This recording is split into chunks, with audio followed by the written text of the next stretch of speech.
The Jake Asman Show will begin shortly.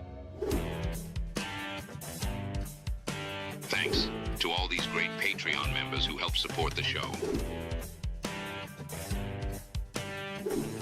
Get your super chats ready. Jake will be here in just a moment. If you love the New York Jets, this is the place to be.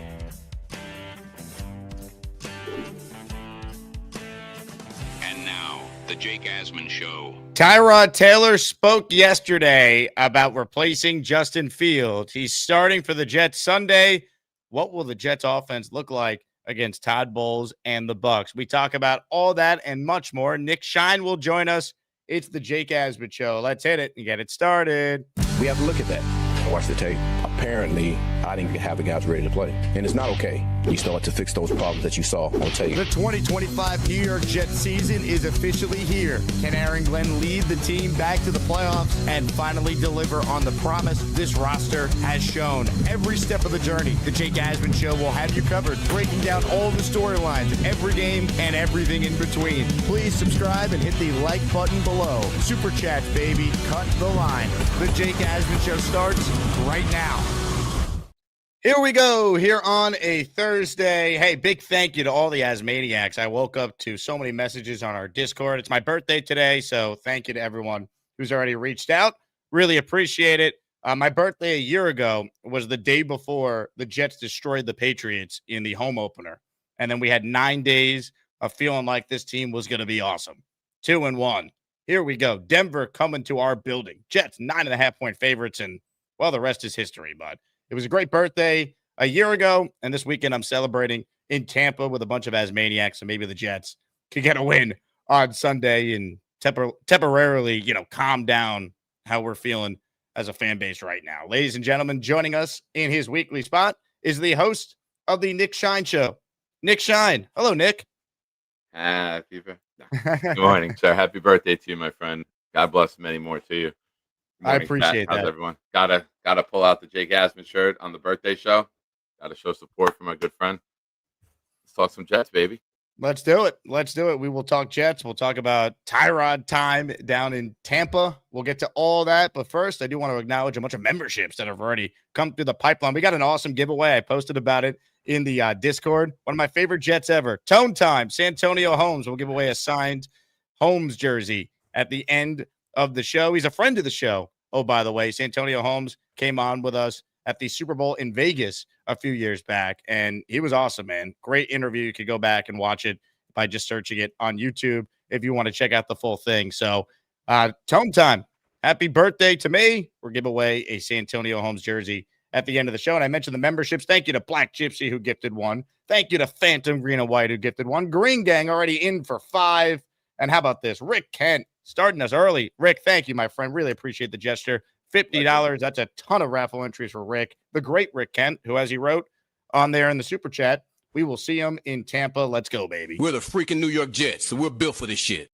So that's what we'll be giving away. Now, let's hear first from Ian Rappaport, NFL insider for the NFL Network. I thought he had some interesting comments this morning on Good Morning Football. So the Jets, they initially said, Aaron Glenn said that, hey, Tyrod's going to be in protocol on Monday. We'll see where he's at on Wednesday. If he doesn't practice by the end of the week, he's not going to play. But they already ruled him out on Wednesday. They didn't necessarily have to do that. So I thought that was at least an interesting storyline here. So this was Ian Rappaport on some more specifics on what went into that decision. New York Jets, despite what we always seem to say about the Jets, their seasons had not started this way. It's their first 0-2 start, Ian, since 2021. And after facing the Bills last week, their quarterback came in and into the medical tent. What's going on with Justin Fields?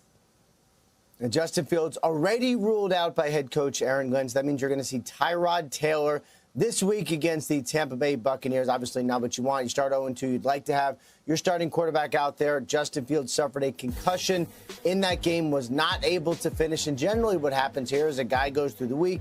It's Wednesday. You say, oh, how's he feeling? You ask the head coach. It's Thursday. You say, oh, how's he feeling? Is he going to practice? Aaron Glenn is pretty upfront about injuries, pretty honest, basically about everything. Decided to say, you know what? We know that Justin Fields is not going to play. Let's just say it on Wednesday. Move forward this week, knowing for sure that Tyrod Taylor, the very experienced backup, is going to be the starter, and hope the team rallies around him, work on getting that first win. Okay, so essentially, get it out of the way. Let the team know you're going to be led by the veteran this upcoming week. I don't hate the thought process there from Aaron Glenn. Your thoughts on the strategy behind that and what that does for the locker room, Nick? I think if he was on the fringe and it was a home game and there was no travel, because when you have a concussion, obviously they tell you don't fly, right? You don't want the pressure on the brain to get worse. Here's what you get: you make the decision early in the week, you implement your game plan. There's no sense in teetering back and forth on, do we have Justin? Do we have Tyler? Do we have Justin? Do we have Taylor? It doesn't do the team any benefit in any way, shape, or form. Now, when you say that Taylor's our guy, everyone can move forward with it. There's no media drama. There's no story day after day after day. What's it going to be? I like this move. Last year, we saw Bryce Young sit for a couple weeks, sat behind a vet, came back, looked so much better. Justin Fields was anointed the starter. Justin Fields was put in from day one. Maybe sitting back and seeing how the system works behind a savvy veteran, right? I think we can call Taylor that, right? Maybe he can run it differently. I thought the game plan last week was a little too predictable. Whenever we were bunched in tight, they were just blitzing everyone. They didn't respect the run. We weren't checking out of it. I would love to see Garrett Wilson, when he's in tight, just flare out to the sideline, hit a quick pass, beat it one time, and then the pressure will start to back off. So I think they can do some things schematically to help Taylor, help get the ball out of his hands quicker, and not be so predictable with the run. When you're running, I don't want Lazard, Taylor, Ruckert, and Garrett within 3 yards of the tackles, because now you're just condensing the defense, and we're not scary enough in the pass to overcome that. So Taylor, it's the right decision. Now, the bigger question that I was discussing last night on the show: wins this game? Do you keep rolling with him into Miami? I do. Yes. I would. If he looks I good, do. right? Obviously, they win like a Yes. 10-9 ugly game and Fields Yeah. is healthy. You Yeah. could go back to Justin in that scenario. But I'm with you. And also, I think some people were like, oh, the Jets are gonna, they're gonna wait to announce this because Glenn wants to gain every competitive advantage possible. But Yeah. I think when it comes to concussions, he's not gonna mess around, to your point, Nick. And also, he has a really good relationship with Todd Bowles. Like Glenn has considered Bowles a mentor for him when he was getting into coaching. They overlapped during the Parcells years as well.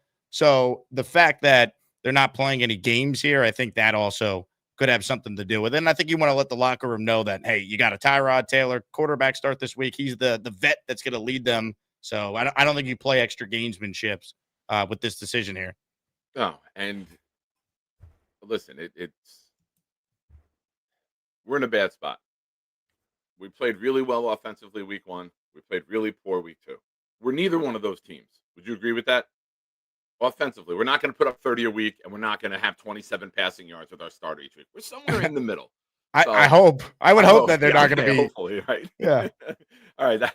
That's your birthday gift to you, Jake. I'm going to tell you, we're not going to have 27 passing yards a week. Now, if you go out there, you spread them out a little bit more. I can't believe Josh Reynolds is that valuable to the offense that he's out for the game and all of a sudden everything falls off the face of the earth. I think that they put some things on film. Buffalo found a way to exploit it. Now, from the coaching aspect with the Jets, you got to do some self-scouting. We talk about, Aaron Glenn speaks about all the time, coaching up the players, developing them. All right, well, you're still a new coaching staff. We need to do that as well with the staff. How do you do that? Defense, I need you to sit down, break down the offensive film from game 1 and week 2. What do you see? How did we get exploited? Offense, do the same thing with the defense. We can get more into that if you want to after this, but there's a lot that they can do schematically to help out the players. We have a lot of high-end talent. Buffalo Jet fan broke it down the other day. We have a lot of high-end talent. We have a lot of guys who are borderline starters, and then we don't have much depth. So we got to figure out a way to make our marquee players have more value throughout the course of a game. And, that comes down to the coaching. And obviously, if your quarterback's missing throws, you don't have a chance in the game. And that game just got out of hand so quick on both sides of the ball. But I think it's fixable. I think there's ways to make this team more competent. I do not think that last Sunday was the norm, Jake. And I think that we're going to see in the next couple weeks ahead a much more competitive team and a team that got punched in the mouth and answered the call. And the narrative is going to be the Jets bounce back. They look more competent. This is the team I thought we had. I'll tell you what, if that is the norm, then this team is going to be picking, first in the draft, and there's going to be hell to pay for that because this team, while not a playoff team, they should not ever be as bad as they were. So I agree with you. I don't think that is going to be the norm, and I think this is one of those games where it's an early litmus test to see how Aaron Glenn handles some significant adversity. The game was horrible.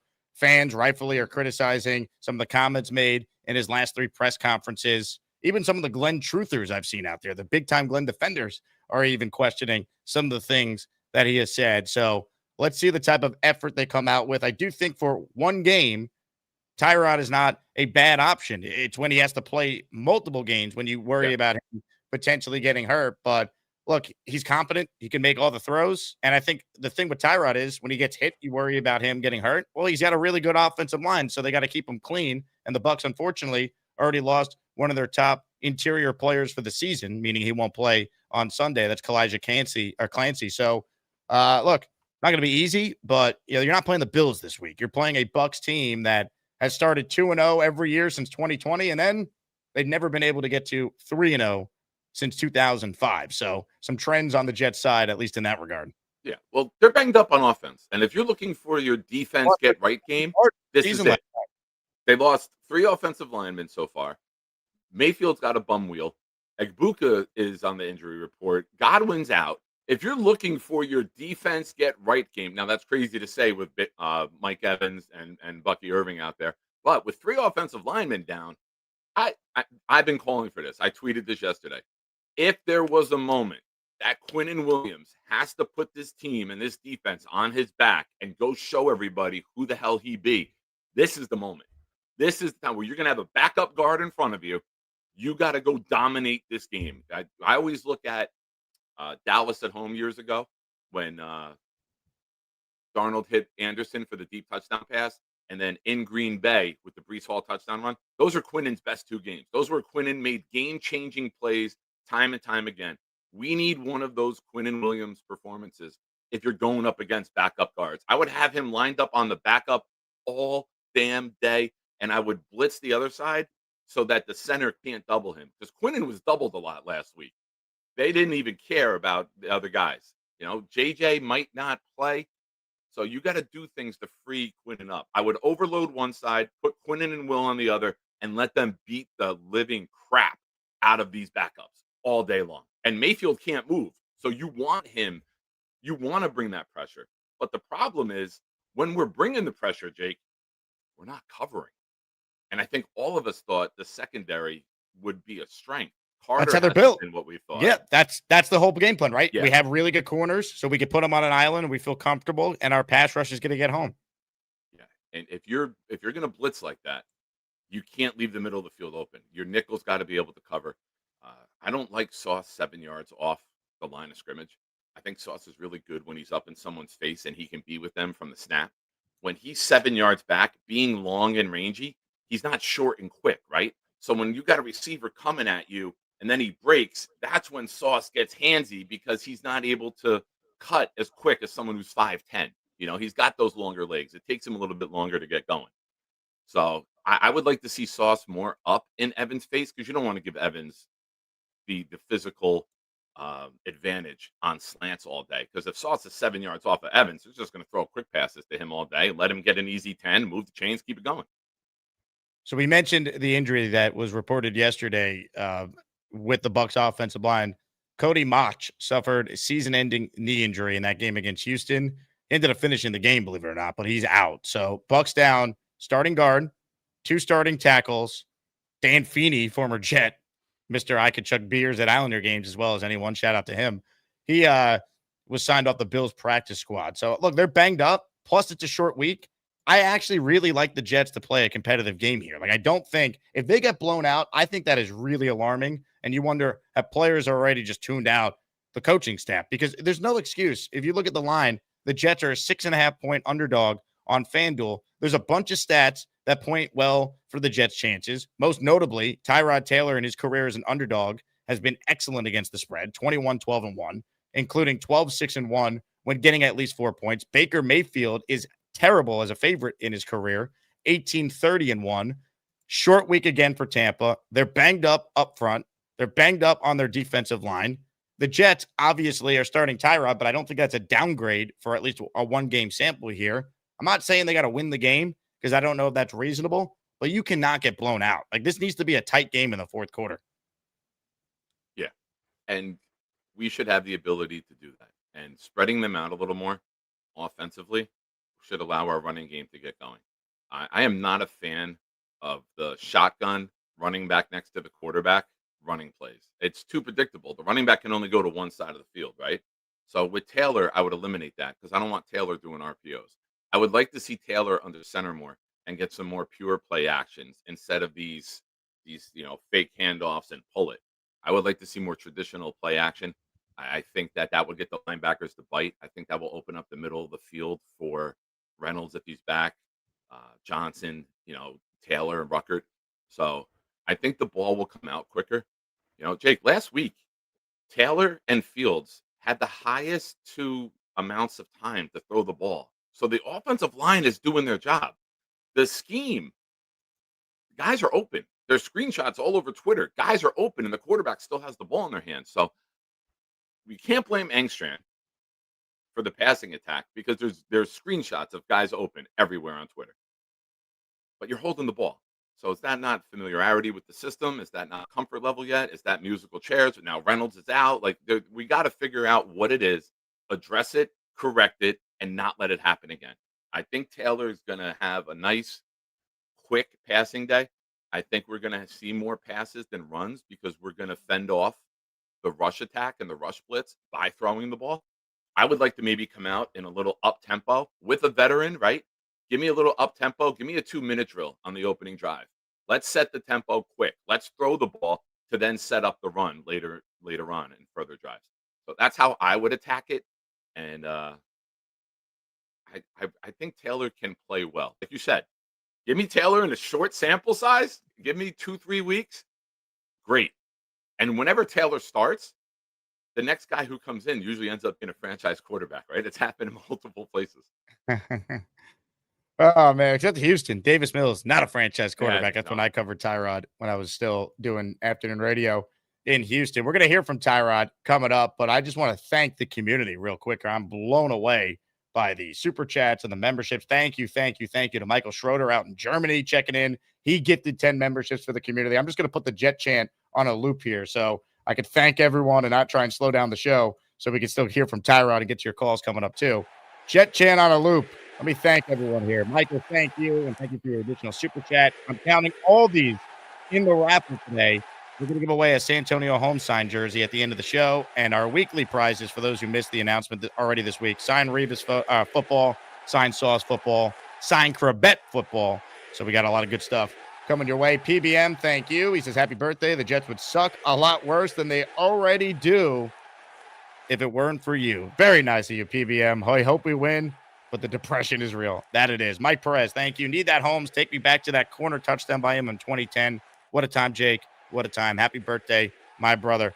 No one was more clutch during that run than Santonio Holmes, man. Tone time in 2010. The amount of games he won, unbelievable. One of the most impactful Jets of all time. And that's no joke. If you look at the Houston game, the Cleveland game, the catch in New England, there might not be a more impactful Jet in terms of, I mean, you could say Edwards with his catches in the playoffs, obviously.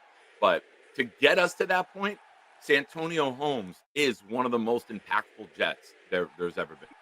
Frank P., I'm blown away by your generosity, my friend. He says, happy birthday, Jake. Dinner is on me. I should start. My Venmo is Jake-Asman. YouTube doesn't need a cut of all this. Venmo me. Frank, thank you. You're the man. I really appreciate that. And everyone who's gifting or super chatting, you're obviously entered in the raffle as well. Thanks for being a great supporter, Frank. Means a lot. Same thing with Anthony Logerada, our guy who wins almost every raffle, it feels like.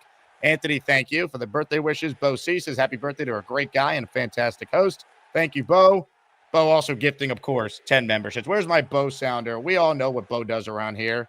Bo knows gifting channel memberships. Bo knows football. Bo knows baseball. Bo knows tennis. Bo knows basketball, too.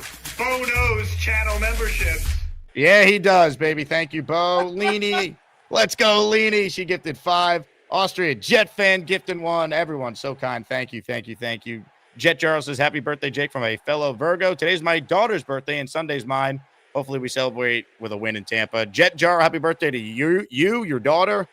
You guys know what my wish is, man. It was the same thing last year they won. So let's hope for the same. Fireman Ed's birthday is tomorrow. He'll be in Tampa. So, maybe for at least a week, we can recreate the vibes of this time a year ago. Brian checks in, says we haven't been able to cover a crossing route or tight end bootleg since Todd Bowles. Just pathetic. Can Engstrand open up the playbook a little more? Happy birthday, Jake. I do think the passing playbook, Nick, that is definitely going to be opened up more. And thank you, Brian. I think if you want to play a long shot bet, and I don't have the odds yet on FanDuel because it's not available yet. Arian Smith, anytime touchdown. Because I think they're going to take shots. They're going to throw downfield. Tyrod, that's what he does. He always has never been afraid of throwing the deep ball. He throws a great deep ball. He stands in the pocket. He's unafraid to get hit, and I think he'll be protected well in this game. So I could see Garrett Wilson having a big game. I'm going to talk more about that when we do some of the over-unders on the show tomorrow with Nick Faria. But I think this offense has a chance to make some explosive plays downfield. Yeah, I really like Mason Taylor to get his first touchdown. Taylor to Taylor just sounds like nice poetry, right? Sounds like a trivia question one day if Mason Taylor's a great player. Kill it. Bob Wischusen will have a great call lined up for Taylor to Taylor. He's already giddy about that moment and that opportunity. So Taylor to Taylor at some point tomorrow on Sunday. Tomorrow. Jeez, I'm getting ahead of myself here, Jake. You got me excited, man. Also, I'd like to thank you for offering to split 50-50 all the super chats and members. That was very kind of you. You didn't have to do that, but everyone, keep it coming. Kudos to Jake. Jake, all you do for the community, doing the daily shows with the team that doesn't win, all of the get-togethers and the outings that you do, man. You love this team, but you love this community even more, and you deserve all the love today, my friend. Appreciate that, Nick. Thank you. Austria Jet fan. He has gifted another membership. Also says happy birthday, Jake. So thank you, my friend. Zach, thank you for the gifted membership. All right. Let's hear from now Tyrod Taylor. You see it in the thumbnail there. I have not his full press conference because I edited it down for time purposes, but basically the important stuff. Let's take a listen to the QB on Sunday for the Jets. Tyrod Taylor. He's been with the Jets for the last now 2 seasons, but this is his first career start with the Jets. Let's listen into Tyrod talking about the opportunity to go out there on Sunday against Todd Bowles in Tampa. Obviously, you always one play away, especially as a quarterback. You never know when that opportunity will present itself. And, back in 2011, when I got drafted, I tried to challenge myself to have the same mindset. That was the first time that I had to sit. I started as a freshman in high school, started early in college. But I challenged myself each and every day to prepare like a starter because you never know when an opportunity will present itself, like I said. And the main thing is that you don't want to obviously let your team down, but you want to prove to yourself that you're capable of doing what you know you can do. And that's been the mentality since day one of my time in the NFL. How have you balanced, especially over the last few years, like you obviously want to play, but you also, everybody says you're a really good teammate and, backup and all that stuff. Like how much do you embrace that role while also like staying ready? I embrace it. God has a plan for everyone. Obviously, you want to be out there playing, but there's other ways that you can affect the team in a positive way. And as I sit and wait my time for the opportunity to present itself, I can't be a bad teammate. I can't sulk in or what if or what should happen. The reality of it is that I have to be in the moment, and I've learned to be more vocal over the years. I think as a quarterback, eyes are always on you. So how you are when you're up, when you're down, when things aren't going your way, is a reflection of your character. So I've never been one to, question why my time isn't right then or right now. It's more so just prepare myself for whenever it does happen that I make the most of it. Tyler, you have a new offensive coordinator, and you missed the preseason as you were recovering from the knee surgery. How have you managed to still be prepared for this situation, given the fact you haven't had as many reps as you would have in years past? Yeah, obviously a lot of mental reps. I know you guys didn't see me on the field, but I missed one day away from the facility after my surgery. Other than that, I was here every day. I sat in every meetings or every meeting. Wasn't being able to be out on the field for practice or walkthrough, but I was in every meeting.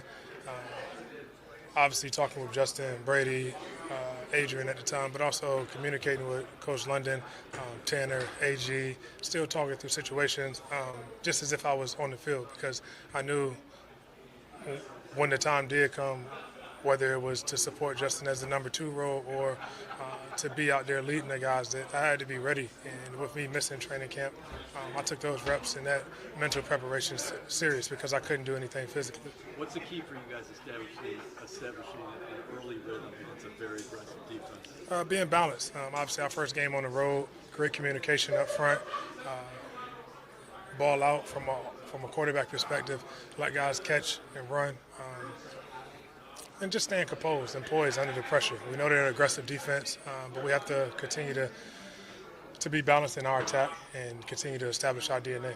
You know, Todd Bowles has been known as a blitzing type of defensive coach. Do you expect him to do even more because you're coming in and you haven't played a lot?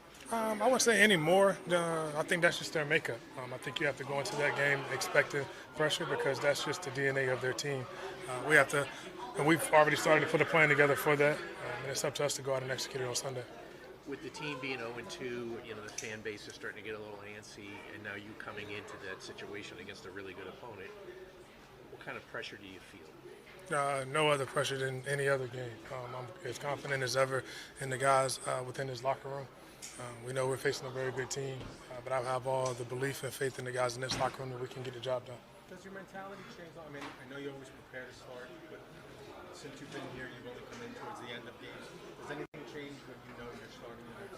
No, and I think that's the challenge when you're not playing or when you're not penciled in as the starter, is to still attack the week with the same intensity as if you're going to start. I would say the last thing that you want to do, and I tell a lot of the young quarterbacks that I train in the summer in my quarterback academy, that whether you're the 1 or the 2, you should prepare the same way.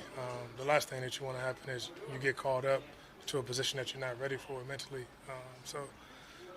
Yeah, I don't think there's any change. Where's your academy? Is that back home in Back Virginia? home, yeah, Hampton, Virginia. What is it like being in so many different offenses as a quarterback, and you're trying to process sometimes, wait, that was in Buffalo, that was in Cleveland, Yeah. that was with the Chargers. Like, what's the mental challenge like being in so many different systems? I wouldn't say there's any challenges at this point. Obviously, when you get a new offense, it's just forgetting old verbiage. A lot of the concepts have some carryover to it. Obviously, some coaches, some offensive coordinators are unique in their own way, but there's a lot of similar concepts with a few different wrinkles. So it's just about learning new terminology and forgetting old ones. But in the same breath, it's also having familiarity with a concept and only having to just forget a word. It kind of gives me, I think, an advantage as far as learning the offense in the spring. Yeah, so I don't look at it as a challenge. You were in Cleveland when Baker first started. What's it like seeing him now having the success he's having in Tampa? Happy for Baker. He's a competitor. Haven't caught up with him much since we parted ways in Cleveland, but always watch it from afar. Proud of the way he's been able to handle himself and the way he's carrying the Tampa Bay team and just his success over the years. So there you have it, a little Tyrod Taylor there. And look, the one thing I know about Tyrod Taylor is he's going to take care of the ball. He's not going to be afraid to make plays downfield. Guys love him. He'll be a good leader for this week. Honestly, after the game Fields just had, going to Tyrod, who could be a calming presence for everyone, I don't think that's the worst idea in the world. Yeah, like I said earlier, I would love a hurry-up offense to start. Let them get comfortable in the passing attack. Let them see what they're doing or what their game plan is, and then break it down and make adjustments off of that. I love the demeanor. I love the poise. I love the calm. I love the confidence. I love the acceptance of his role in the league. You know, there's a lot to be said about that. That was really enjoyable to hear someone speak who has never gotten that opportunity really to be the man. And if he has, it's been taken away from him from injuries. But to hear him speak on a human level was really enjoyable. I took a lot out of that on a personal level. So shout out to Tyrod, man. I hope you can go get some dubs for this team, man. You know what's amazing? Buffalo Jet fan has brought this up. If you just look at his career stats and where that would rank in Jets history, he'd be a top 5 quarterback in Jets history. Top 3 even, honestly. Look at his records. 28-1 in his career. A 500 record for a Jet quarterback places you among the best. In his career, he has been able to go out there and he's been able to have an elite touchdown to interception ratio. He's obviously made some plays with his legs. You know, he's taken a team to the playoffs in his career that year with Buffalo when he ended their 17-year playoff drought. So I'm not sitting here telling you Jet fans that this is going to be, Vinny in 98 or Fitz in 2015, but he has We're to play not a ruling game. it out, though. We're not ruling it out.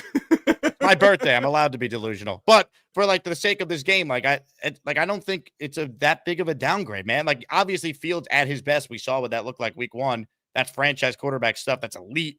You don't get that consistently from Fields. That's been the MO. He's never going to be as bad as he was against Buffalo, I don't believe. But Tyrod's steady. So I think they need the steadiness this week. And really, I don't think this game is going to be won or lost on Tyrod. I think it's Steve Wilkes and this defense. Can they wake up? Can they show up? Can they force a turnover against the Bucs? Can the Jets D-line get some pressure with an offensive line for Tampa that's missing 3 of its 5 starters? That, to me, is the bigger storyline. We'll talk about Tyrod because he's replacing Fields and it's a quarterback league. I think he'll be fine. I think the Jet defense, that is the way bigger storyline because they have been horrendous through the first 2 games. Yeah, absolutely. I know there's a lot of things that we need to do, not just schematically, but fundamentally. Taking better angles for tackles, not getting flat-footed when a guy's coming at you like Adams did against Metcalf in week 1. There's a lot of things that are just sloppy. And for a team that hit all of training camp, it doesn't look like it, right? It looks like the soft daycare Salah training camps where nobody is able to really hit. They're not in the right position. They're falling on crossing routes. Michael Carter fell on Elijah Moore's crossing route last week. Nobody touched him. He just fell on his own. Stevens can't stand up. He's on ice skates the whole time. There's, maybe going to grass will be more beneficial to Stevens. Maybe he'll play better on grass, but you got to, because if Egbuka plays, man, that's going to be your matchup majority of the game, and I don't think any of us like that matchup right off the bat. But ladies and gentlemen, go ahead. We need to score points, and we need to stop them from scoring points, Nick. Steve Wilkes, by the way, speaking today, and Angstran as well as coordinator day on Thursday. So we'll hear from both those guys later on in the show. A couple super chats I want to acknowledge here. My goodness, AJF all the way out in Austria, the Austrian Jet fan. Yeah. Thank you, number 1 Austrian Jet fan. Joseph, thank you for the birthday wishes. Austrian Jet fan saying Tyrod will shock the world. Hey, if he plays unbelievable, he's starting Monday night against the Dolphins. I don't care if Fields is cleared. 100%. You win this game you put up 24 points or more, you win this game, there's no quarterback controversy. Taylor's your guy until Taylor's not your guy, whether it be injury or poor play. Justin Fields does not deserve. He's not Patrick Mahomes. It's not when he's healthy, it's his job. If Taylor's getting you W's, Taylor will be QB1 for the foreseeable future. That's where you're at. And if you want to set your culture, you don't change it when it's working. Ladies and gentlemen, more super chats. Our guy Green Gang in the house says, sorry, Jake, don't have Venmo. Drink on me. Happy birthday again. Green Gang, you're the man. Thank you very much for your support. Green Gang earning himself with this another 10 raffle entries. Love it. Thank you very much to Mr. Green Gang. We're giving away, for those who are just tuning in, one of my favorite Jets ever. I think this is awesome. A signed Santonio Holmes jersey. So we will mail that to the winner today. If you are the winner at the end of the show when we spin the Wheel of Champions, 6 rings. I won't put them in the hole. This is nice of you, 6 rings. Thank you. Happy B-Day. Jets win for our host. Very nice of you, 6 rings. Thank you. Jojo checking in. Happy birthday to you, Jake. FYI, I didn't give up on the Tampa game yet. Hopefully I can make it. Jojo, we need you there. We need a Jet win on Sunday to restore some positivity in this fan base because it is rough right now. I'm trying. You know me. I can't get down on it. I'm of the mindset if I put that much time, money, energy, effort, talking about this team, and you put it into any hobby in life, why be negative about it?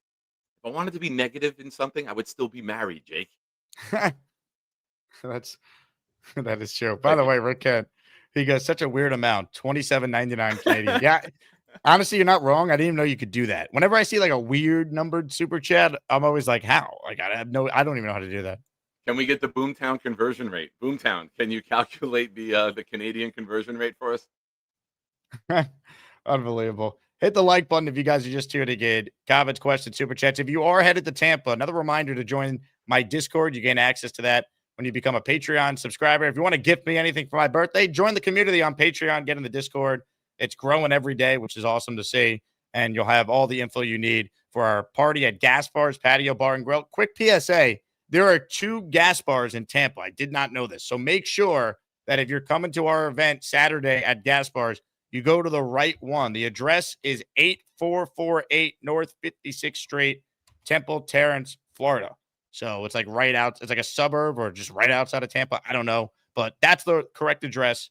So you see the flyer there. Make sure you plug in the right one. We don't want people going to the wrong one. And if you're coming to the tailgate, it now starts at 9 a.m., not 10 a.m. So the flyer is an hour off, and you can see the address on the corner right there. Plus, if you're in the Discord, I posted a link with the GPS instructions on exactly where the tailgate is. So a little PSA for those of you who are making the trip to Tampa. All right.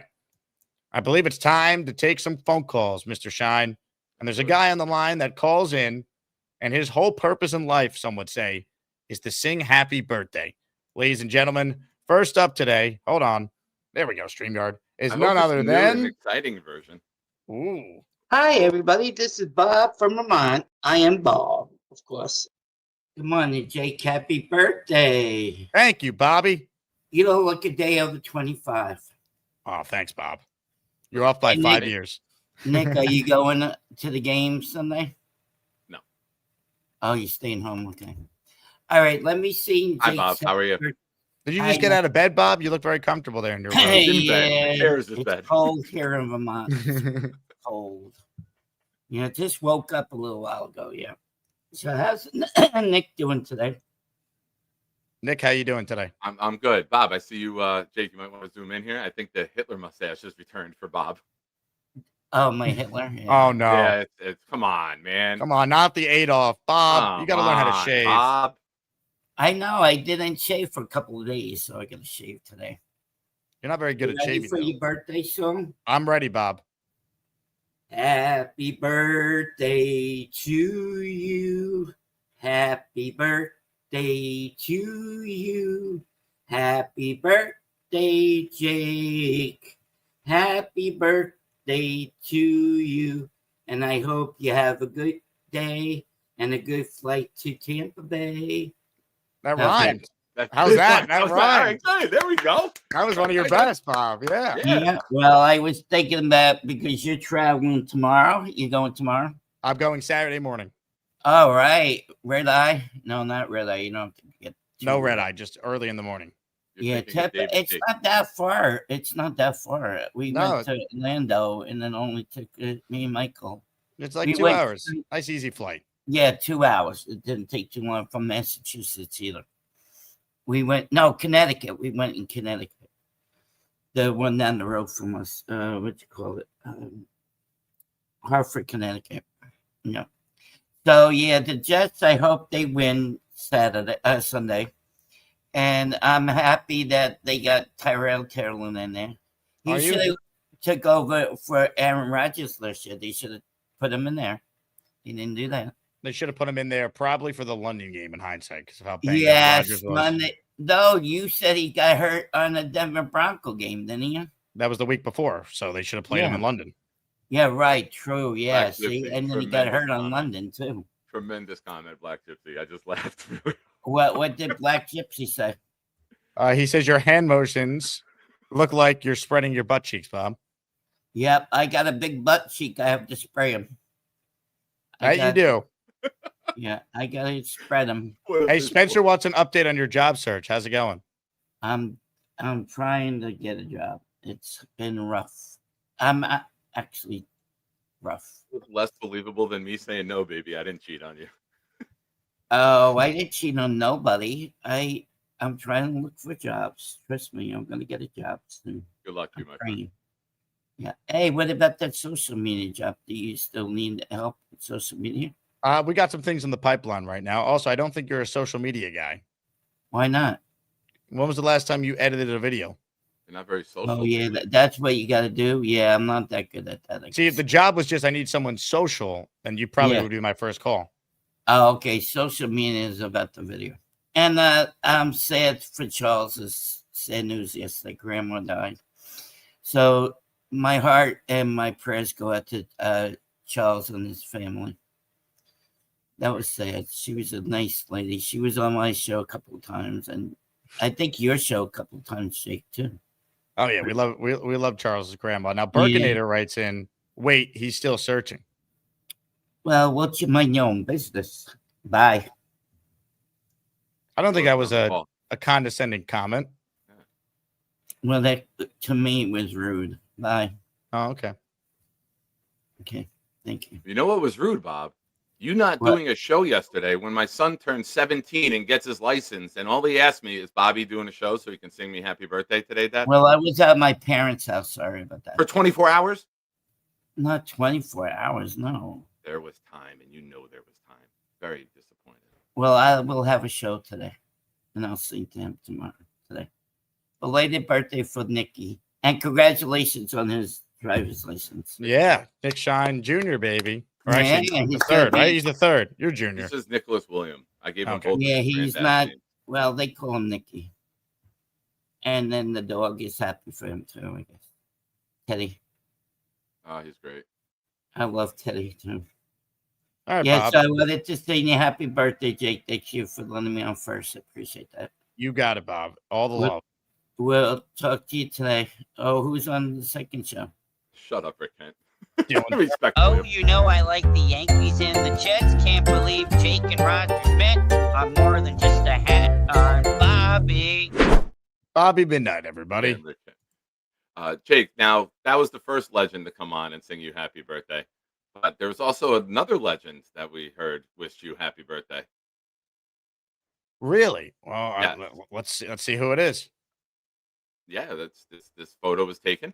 And congratulations on Joe singing you happy birthday, man. You're all decked out Wow. in your Jets gear, your Islanders hat, your Yankees pants.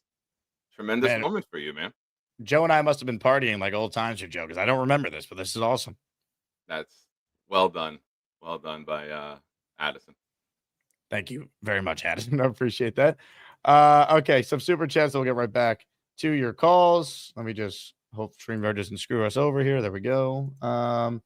Let's see. Spencer Green, thank you, my friend. Happy birthday, Jake. I think today's, we remember all Jake has done for the Jets community more than anything. He gave us greatness in Gary.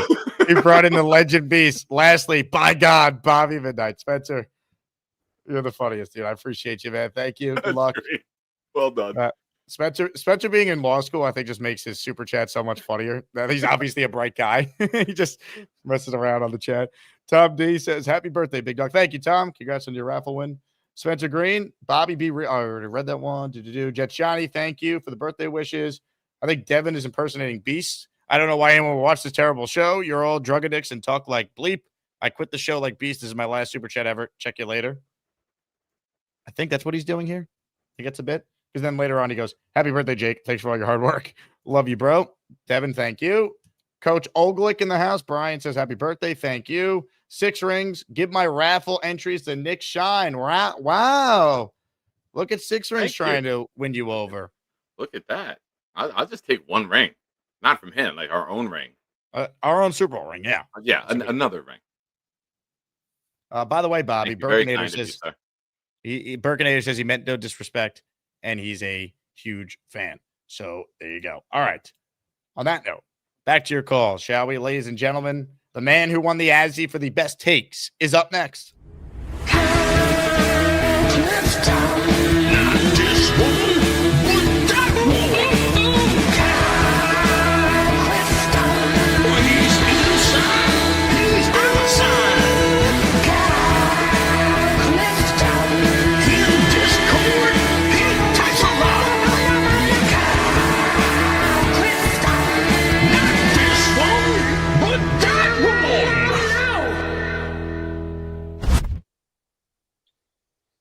What's going on, guys?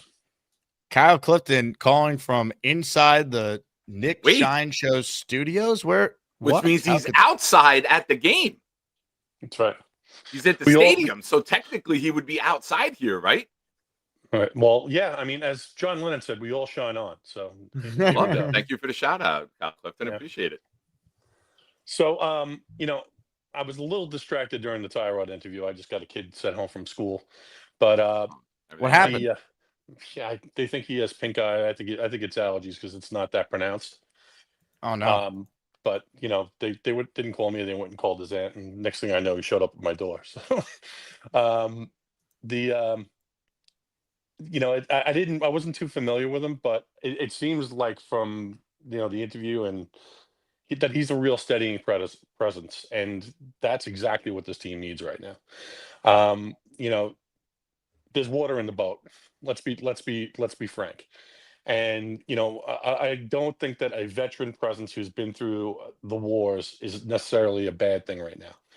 That doesn't mean we're necessarily going to win, but I mean, I think that this Buccaneers team is a little overrated based on the division they play in, based on some of the injuries that they're enduring, based on our own experience with their coach, who I think is mid, and that's being, fair. Let's see if we can just get out there and reestablish the running game like we did in game one, and maybe make more of a threat with Tyrod in the passing game, and go from there. I'll probably be at a track meet during the game, trying to steal glances at the game via Paramount Plus, but I'm exceedingly jealous of your group, and I'm glad that they're not going to the wrong gas bars now. That's right. I'd be very funny if people showed up and they're like, "Where's everyone?" No, it probably wouldn't stop me. I'd probably start to get my bag on, but yeah, it's you're it at the sounds bar like already. Just make the best of it, right? Well, you go to a trip like that. I'll see you guys tomorrow. Cheers. It's kind of par for the course. But yeah, I mean, have a great time, and thanks for your time, Jake. Kyle, thank you. What a call from Mr. Clifton. I like the backdrop. Now we need Boomtown to make an official ruling, right, on if he was inside or outside. I think it's considered. We Actually, don't know what where it's he considered. actually was. No, Boom has accounted for that though. I don't, off the top of my head, I don't want to say the wrong rule, but Boom can comment in the chat what that counts for, because I know people, they take it very seriously, the prediction game where Kyle's calling from. I got all the stats. They back it up. It's true. Ladies and gentlemen, more of your calls, but first, an update from Boomtown. He says that's considered inside. So there you go. For those playing along in the always fun, always enjoyable prediction game. Ladies and gentlemen. Kyle just commented, "Oh, and happy birthday." Thanks, Kyle. By the way, bounties could still happen on my birthday. And Frank P is taking matters into his own hands with 6 rings. He says, "Don't you have bedpans to clean 6 rings?"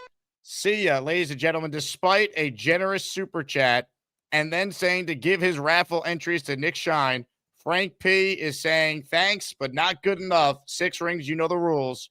We will see you in 24 hours. Now look what you've done, 6 rings. You fake Pats fraud. No more protection from the Asmaniacs.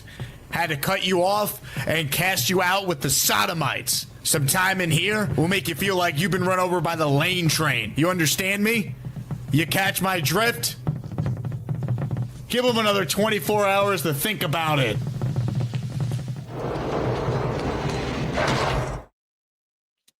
Man, Frank P. I love the BMAC was here. That's a little tribute to the Red was here in Shawshank too.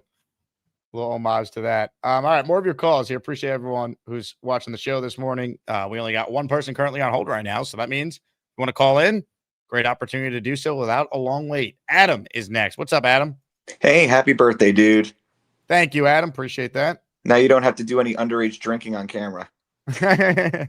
Yeah, I wish I was 21. All right. So just wanted to get your thoughts. I don't know enough about the mechanics behind this, but like, why did we reveal the starter this early in the week? Was there a possibility that we could have held on to this a little bit longer? Because now we've given Tampa Bay a whole week to game plan. I think it's a couple things. We actually did mention this, right? I think it's the strategy is just like let the team know who the leader is, rally around Tyrod, like respected veteran. It's his I think they need that calming voice after a debacle like that last week. I think the second thing is Justin Fields. They just knew he wasn't going to play. Like they probably knew it was too severe, and he wasn't going to be able to practice Wednesday or Thursday, which means Glenn essentially said if he doesn't practice those days, he wasn't going to be a part of it. Yeah. And I think Glenn didn't want to do like the gamesmanship thing with Bowles because he has a really good relationship with him. Well, I Quarterback mean, too, Adam. When it's your quarterback, you need that guy out there all week in practice. You're not just going to throw him in. If it's a cornerback, all right, if he's cleared on Friday, we can play him, right? Mhm. But when it's your quarterback, you need those reps. You need to be a part of the game plan. And if you're not cleared, and like I said earlier, plus it's a travel game. If it was a home game, maybe it's different because then you don't have to get on the plane at the end of, if I think it's a great point. Yeah. But having to Yeah. travel 2 weeks in a row, you might see Taylor 2 weeks in a row. You don't want to be Yeah. like the Mets with Ryan Church back in like 2008 when he had a concussion. They put him on a plane. That was like so dumb. Yeah, it was more of a gamesmanship question more than anything else. It's like, what we want to make sure that we can, maximize the probability of win. And I'm the excited way about they've this been game. the way they've been with the concussion protocol, the quarterbacks have almost like missed a week guaranteed. So I don't think as much as we think it's gamesmanship, I think anyone involved in the league knows when your quarterback gets it, you're probably going to be out for the week. So that's been the norm. Most quarterbacks have missed the game when they get a concussion. So it's very rare to see someone bounce back, and because of the importance of being in practice every day. Sounds good. I'll tell you what, I really like the Taylor to Taylor connection. I'm bought in on that one. That just You're feels right. betting it? I think it'd be really cool. I actually think it'd also be really good for Monday Night Football, especially in Miami. Oh, look, a Taylor making a play in Miami. Ooh, And honestly, showing Jason Taylor showing Jason Taylor. They'll do some celebrating kind a of Jet promo touchdown. for it. That would be the most scripted thing ever. well, think about it. Doesn't it feel like Miami's having one, like we've been there as Jet fans, like one of those like seasons from hell, like they had hosts, but it's all kind of falling apart. They're about to blow the whole thing up. New regime. Like that'd be very like Dolphin-like given their year for Mason Taylor's first touchdown to come against the Miami Dolphins. And they're showing Jason Taylor and jet skiers celebrating it and just sticking it to the Dolphin fan one more time. Let's Jason manifest Taylor that. and Zach Thomas hugging, wearing Mason Taylor jersey. Celebrating a jet touchdown. I don't care if we Yeah. go 1-16. Give me that moment. And we're good. Absolutely. All right, thanks, guys. I do Good, care. good call, Adam. I can see it. That's actually a great take. Bosie says, classic Nick Shine. Maybe spit out my coffee. I'll take just one ring. Not from him. Our own ring. Love that guy. Thanks, Bo. David Atkins checking in. What's up, David? He just gifted a 5 spot for the people. We're the freaking New York Jets, so we're built for this shit. We're going to find out, Aaron Glenn. Show us something. By the way, I don't know if I read this. I forget. Burkinator said he meant no disrespect to Bobby. He's a huge fan. Big Loyal checking in with this super chat, earning himself 5 raffle entries. Happy birthday, Jake. Wanted to meet up with you guys in Tampa, but I'm going to the Dolphins game instead. I live in Fort Lauderdale, but I really hope we win both, so we're 2-2 going into Dallas. If the Jets get back to 2-2, oh, my God. Let's go. Sign me up for that. Yeah. I broke down the season, right? When I looked at the first 8 games as, 4 mini 2-game seasons. Pittsburgh, Buffalo, win 1. We didn't. But now Tampa, Miami back-to-back, win 2. If you're 2-2 after 4 games, the way we started, I think that the negativity can go away. So there's a good opportunity here for Glenn, his staff, his team, and for the mindset of the fan base, because there are many people already 8 quarters into a regime standing on the edge of the cliff and ready to push Aaron Glenn over. It's ridiculous. Field Yates with a tweet. Bucs could be down 3 starting offensive linemen this Sunday versus the Jacks. Tristan Wirfs, Cody Mock, and Luke Godik or DK. I don't know how to say these guys' names. I apologize. But point is, 3 starting offensive linemen.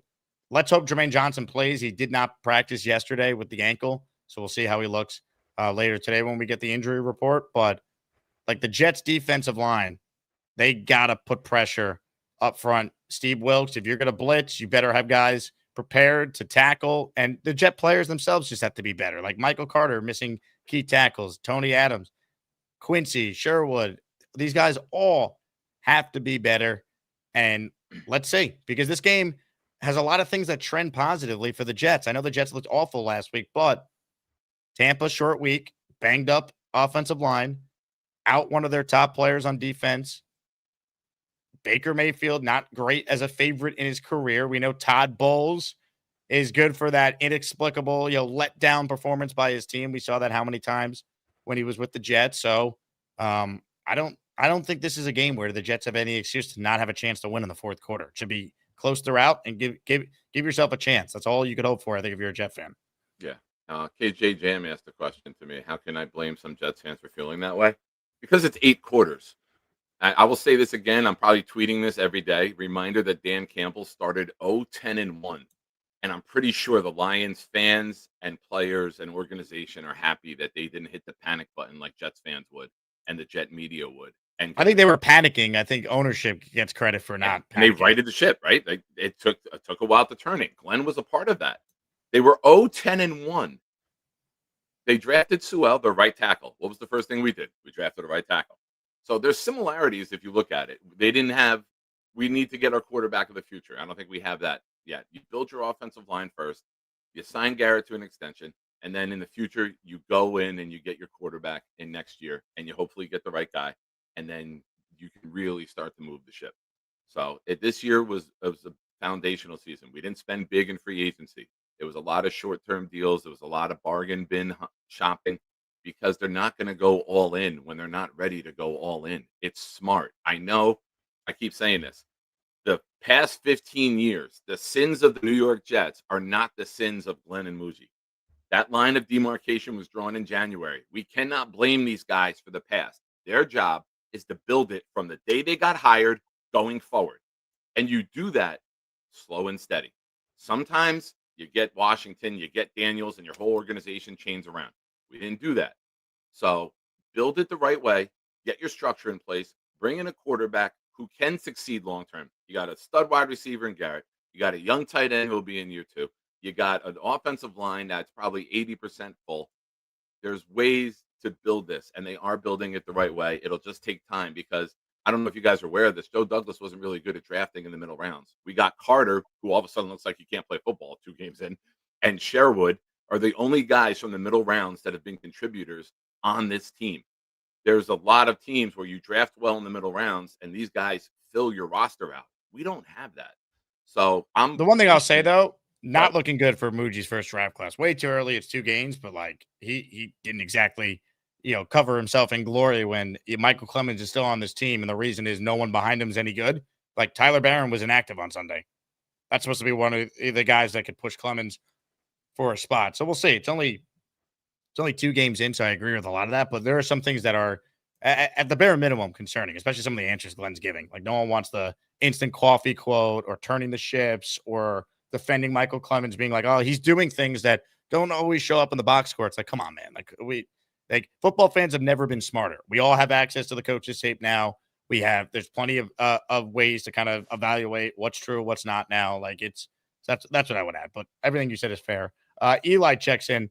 Happy birthday, Jake. Cheers to many more years of good health, success, and many blessings along the way. Jet up, my guy. Eli, thank you, as always, for your support. Team Curry says, happy birthday, Jake. You guys are great. Per usual, when it's all said and done, we own all the Florida teams this season.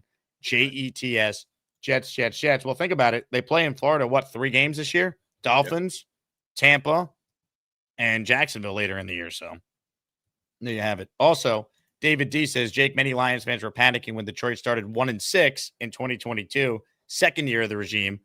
Owner Sheila Hamp did indeed stay the course. Correct, but if they were 3-13-1 in 2022, then obviously there probably would have been a coaching change. But they finished what 9-8 that season because they went on that big hot streak. They beat the Jets 7 at the end of the season. They caught fire.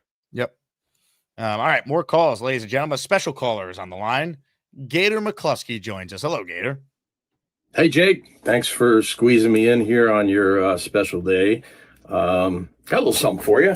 Hope you like it. Got my microphone. I have to put on my headset if you don't mind. As I haven't played guitar in a while, so I'm not exactly, as talented as V-Man. So bear with me. We'll try to get you a little song here for your birthday. Here we go.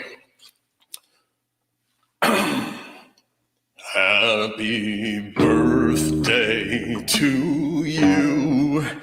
You're my favorite ginger Jew. You make these Jets games half worth watching, even though they suck a diddly-do. No idea what that means. And on Sundays we hit the bricks. Our team looks like a bunch of dicks. with all the penalties and moral victories. At least we have our Asmaniac community. Oh, shit. I can't always rhyme perfect, but give me a break here. When we lose, it doesn't matter. Cause we have Jake's show to soothe our bladder. Man, I suck. Our fearless leader, he's in his 30s. Fairly soon he'll have back issues and getting up multiple times in the night to pee. I think this is out of tune. Jake, you are loved. I am your biggest fan, wishing you a happy birthday. And may the Jets one day make us as proud as you make all of us here on this often long-winded therapy session. Cheers, brother. Gator, you're the man. You're the man. That was amazing, brother. I love it. I love it. Shout out to Gator. I'll see him in a couple days in Tampa. Love that. I'm waiting when the call starts. I'm like, all right, who's he calling in as? And then I realized he's just calling in as him. I was like, oh, all right. I was waiting for the Gator being you, being somebody, but then I'm like, oh, it's just Gator being Gator. Awesome. Great job, Gator. Love it. Gator got like a full-on studio there, man. Just so good. Can't wait to be hanging with Waking Gator. up multiple times in the middle of the night to pee sucks, Jake. Enjoy not doing that. I already do it sometimes, dude. It's bad, man. I had to do it this morning. Not great. Terrible. Not fun. No. Not fun. Burkinator says, Gator versus Beast Guitar Shred Showdown. Who wins? Interesting. It's a good question. J7 Truther says, happy birthday, Jake Asman. Keep hope alive. Thank you, J7. Change your name this week to T2 Truther, man. In Tyrod we trust. Peter Castro says, from what I watched, Wilkes needs a lot of help. I do hope Glenn's more involved in the game plan this week. And whatever they're doing, they adjust because it's not good enough, clearly. Yeah, you can only coach to what you have. And if you're calling these blitzes and you're sending Quincy and Sherwood, you're leaving the middle of the field wide open. Or you're getting beat in the middle of the field a lot on these crossing routes. So you can't send them if you're not covering it. So the ideology is to be aggressive, but if you're not getting home, you're exposing the back end. So you either got to find ways to get home quicker, or you got to keep those guys in coverage to seal up the middle of the field. Well said. And look, I think just basic fundamental tackling. Like everyone wants to blame Wilkes. I get it. How many big plays are having because of missed tackles? That's on the coordinator. Players got to play better too. It's not just, we always blame coaching, and a lot of that is fair. Sometimes players have to play better, and the Jets have 8 of their 11 starters back from last year. They paid Sherwood big money. He's been bad. They paid Carter big money for his position. He's been bad. Stevens, I mean, I didn't like the signing in the first place, but obviously he could be better if he just doesn't slip. He should have had a pick 6. As bad as he was week 1, if he just stays on his feet, all is forgotten is he has the game-winning pick 6 in Aaron Rodgers' return game. So that's what we need to see. Now, someone brought up Beast. Beast has been away from the show for the last couple of days, but I'm here to tell you right now, he's back from vacation. It is time. Two.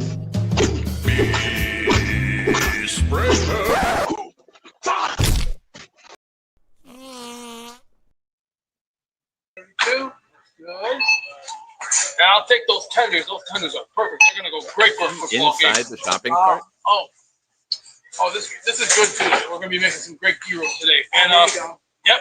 Yeah, well, hey, gyros are not that bad. And these boneless wings are perfect for Sunday's game. And this is for work here. I ran out of oregano. I was like, oh man. You know how that fun is. It never ends. Yeah.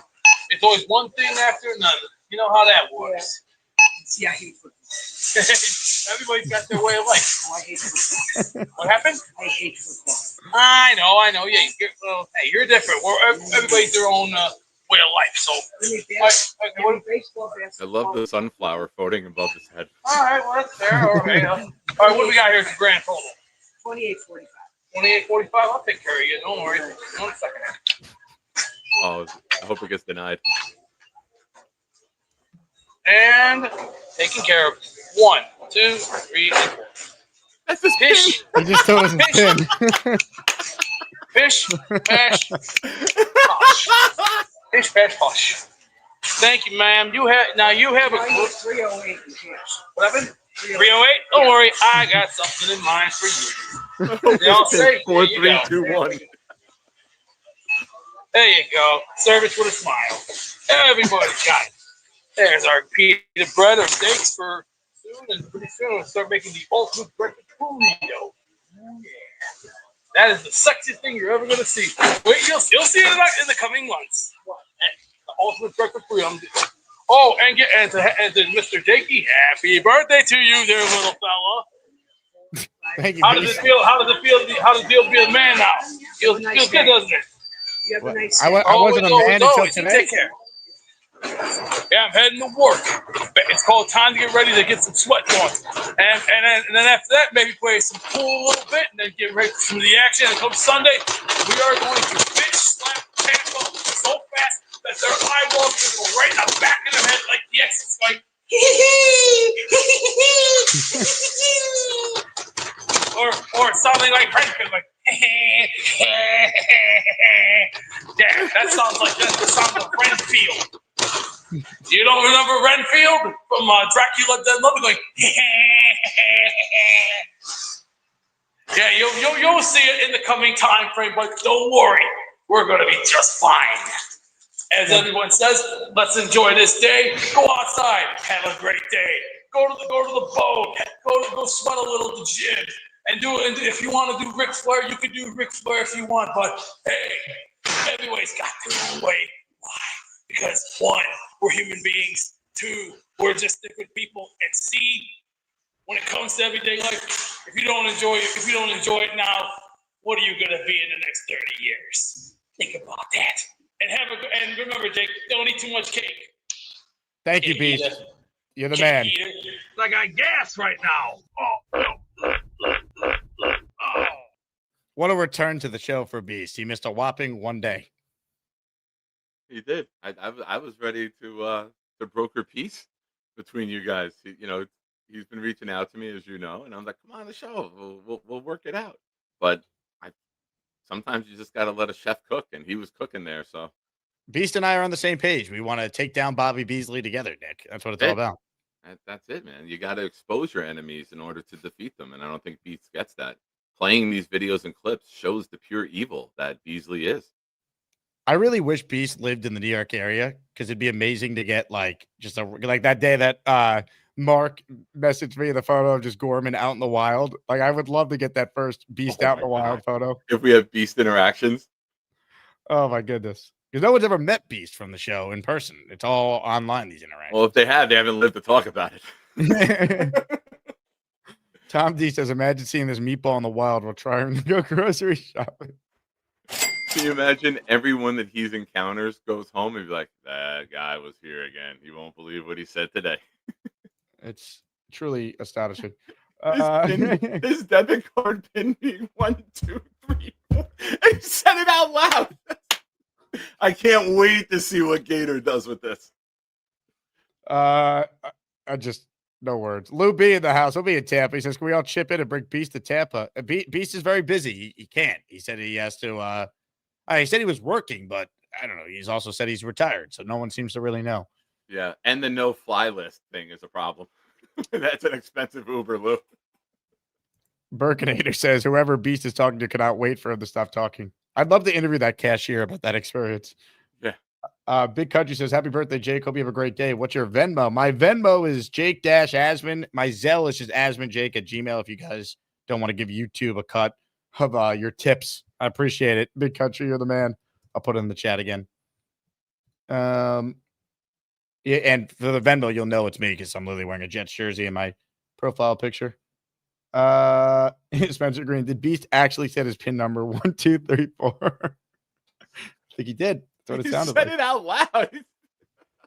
Yeah, he literally was like 1, 2, 3. Ooh, YouTube rejected my Venmo comment because they're onto us. My Venmo, for those inquiring.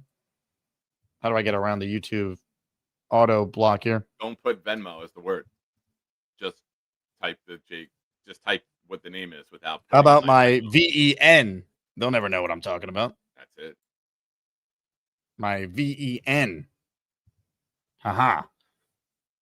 Big fella says, happy birthday, Jake. Hope you have a great day. Next year, the meetup has to be in Chicago. That's the plan, big fella, because the Jets, in theory, could be in Chicago next year, right? If I'm just thinking about it in my head. How about That that? could A December Thursday night shit show game in Chicago when it's like 12 degrees. Hopefully they play the Bears early in the year, and that Yeah. could be the road trip game. Because we'll do a meet and greet with Beast. We'll get to see Chicago when the weather's not bad. What could be better than that? We'll get to watch Beast get arrested. It'll be a grand day. Never make the game. Do not get him a game ticket until he clears the meetup on Saturday. Because I've said I've never been to Chicago, and I want to go next time the Jets are there. So that's the plan. They are, in fact, in Chicago. So that's great. All right, more of your calls here before we wrap the show. And for those tuning in late, it's been a wild show, but we do have an awesome giveaway today. It's a signed jersey by Tone Time, Santonio Holmes. So if you want a chance at that, you got to enter the raffle. If you don't win, you still could enter, of course, our weekly raffle. And I'll tell you what, the weekly prizes, I think, are outstanding this week. We're talking about the prize of a signed football by some Jet greats, Revis, Corbett, and a current Jet, Sauce Gardner. By the way, here's my photo with Tone from the Super Bowl. I meant to show it earlier, but I couldn't find it. So we came on the show, and I got to do the Jet pose with him afterwards, which was awesome. Because, I'm glad the Jets are bringing that back. We saw Fields and Garrett do it week 1. They didn't do it week 2 because they didn't score until it was garbage time. But this was Holmes on the show at the Super Bowl in Vegas a few years back. Oh, that's great.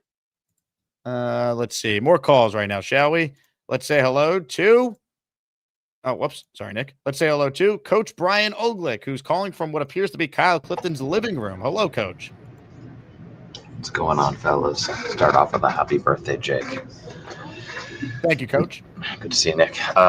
Gator, if you're watching, Warren from Something About Mary, you just got to slap red earmuffs on that prior call and touch nothing else. That's pretty much it. And this is awkward, but I'm going to have to change the combination on my luggage now.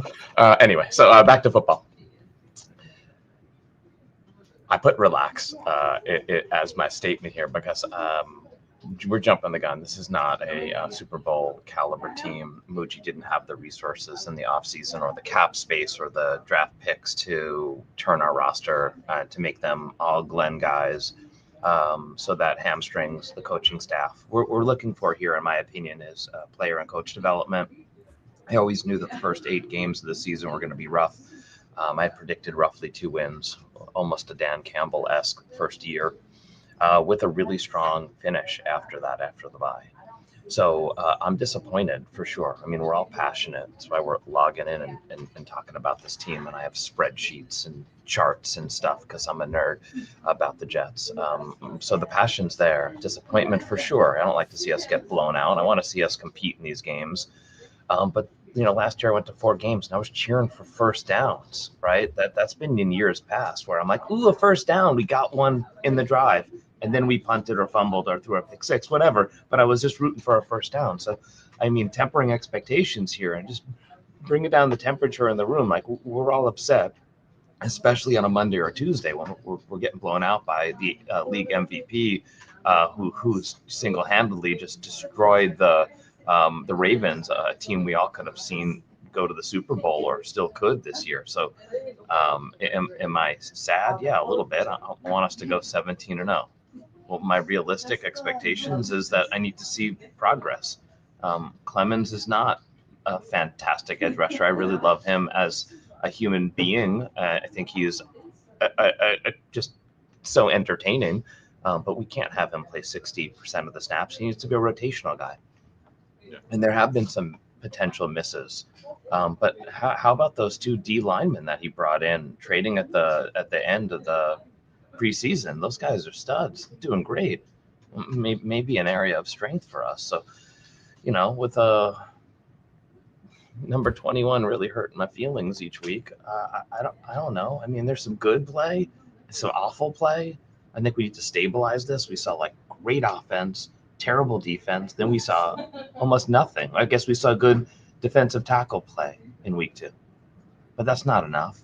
We weren't holding the edge. We weren't seeing Will McDonald, who I really love the WMD nickname for.